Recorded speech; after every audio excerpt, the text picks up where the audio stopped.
Okay, so this is my favorite study, and I'm going to do this over video because it's my favorite study. I want to be able to point to things and talk your ear off so you can speed up the video when you get to the boring parts, but hopefully there shouldn't be many of them.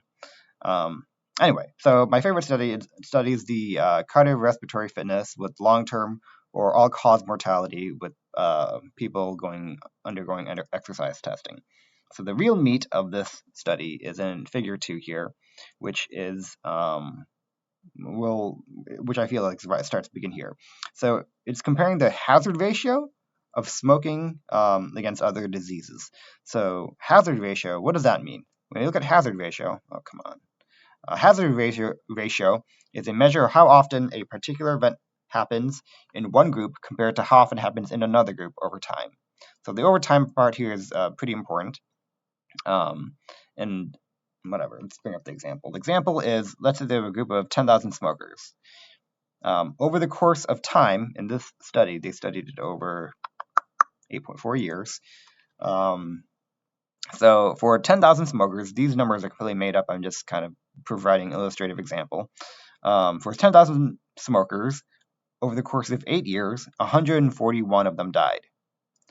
Over the same amount of time, for 10,000 non-smokers, 100 of them died. Right? So when you take the ratio between these two numbers, 141 against 100, the hazard ratio is obviously 1.41. When we convert this ratio to a percentage, we get 41% chance increased risk of dying for a smoker versus a non-smoker. So that's what a hazard ratio means, and I hope that this example kind of gives you an idea of what a hazard ratio is. So, all right, 41 increased percent chance of dying. No, I feel like we all know that smoking is bad for you, but this kind of gives you an idea of how bad it is for you, right? CAD, which is, let's move on to the next disease. So, coronary artery disease. That gives you an increased risk of dying of 29%. So, not as bad as smoking, but still pretty bad for you. Diabetes gets you a increased risk of dying of 40%. I would say it's pretty much the same as smoking. It's well within the confidence interval here. I would say diabetes and smoking are equally bad for you, but that's it's not strictly true, but within the confidence interval, it is true. So, which is pretty concerning because America has a giant risk, or so many people are pre-diabetic and diabetic these days, and so that's as bad as for you as smoking. So that's not so great. Hypertension, which is high blood pressure, so that has a 21% increased risk of all-cause mortality. And then ESRD, which is end-stage renal disease, which basically means that your kidneys have failed and you are on dialysis and you need to go to the clinic every couple times a week to get your blood cleaned, and that gives you an increased risk of dying of 178%. I need to subtract 1 each time because I'm saying an increased risk of death, right? So obviously when I say 141%, that's not quite what that means. It just means it's a 41% chance increased risk of dying. So ESRD gives you a 178% increased risk of dying. And these dots over here, by the way, are on a log graph. And so I'm just going to completely ignore them, and you should as well, because it's hard for casual people, including me, to look at a log graph and actually know what it means. I'll show you a linear graph in a bit of the difference. So cool. These are various comorbidities, as they are called. And here we move on to the next section, which is group comparison.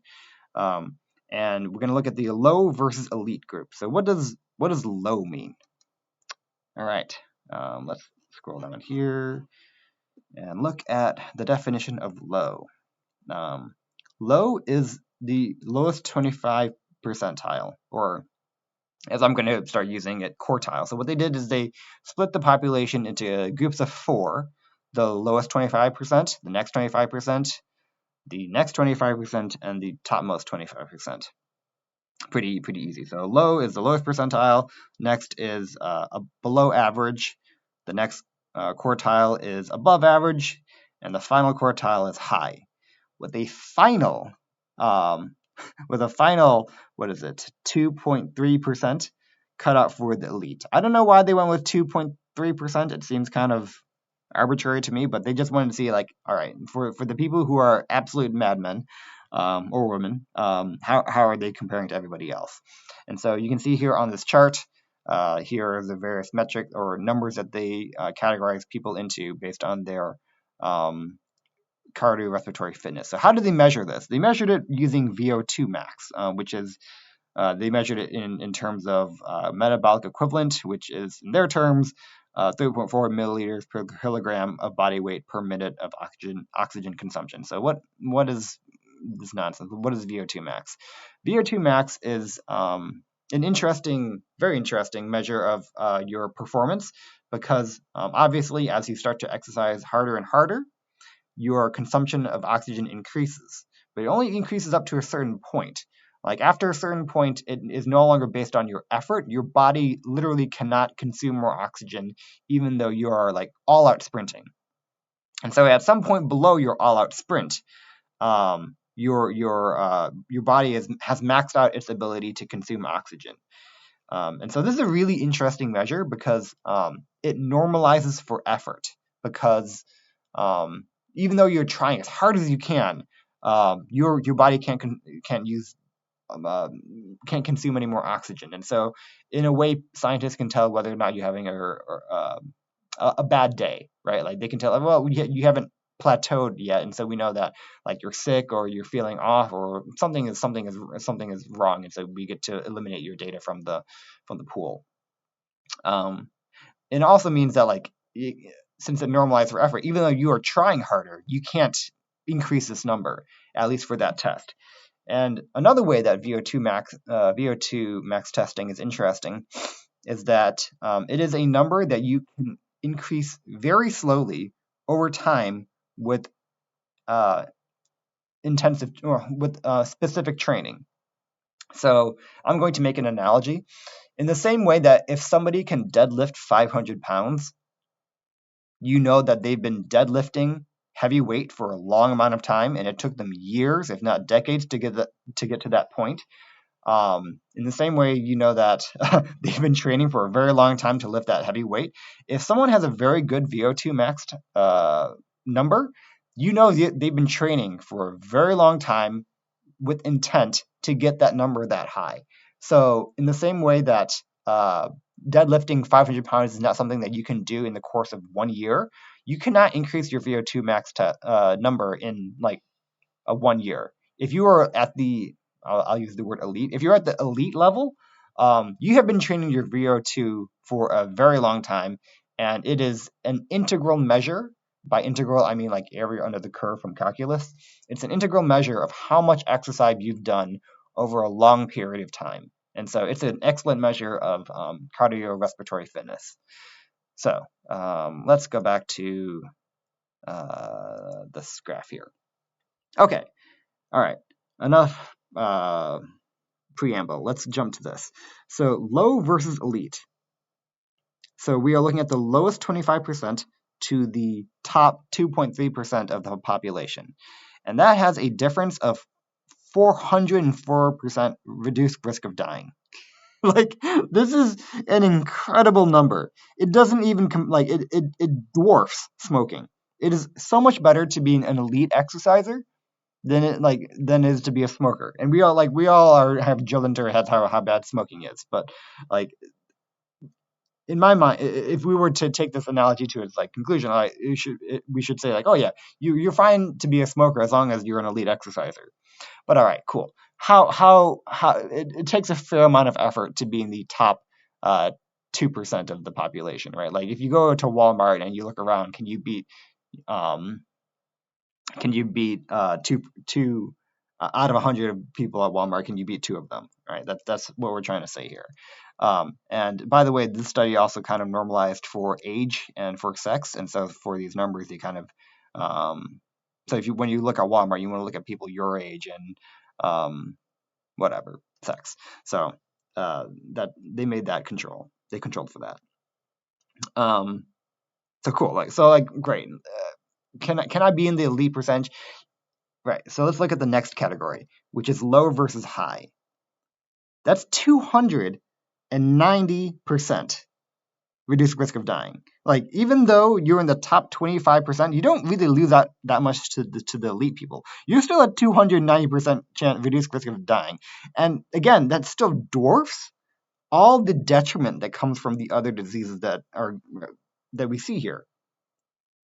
Like it is better to be in the top 25% of exercisers than it is to be be on dialysis.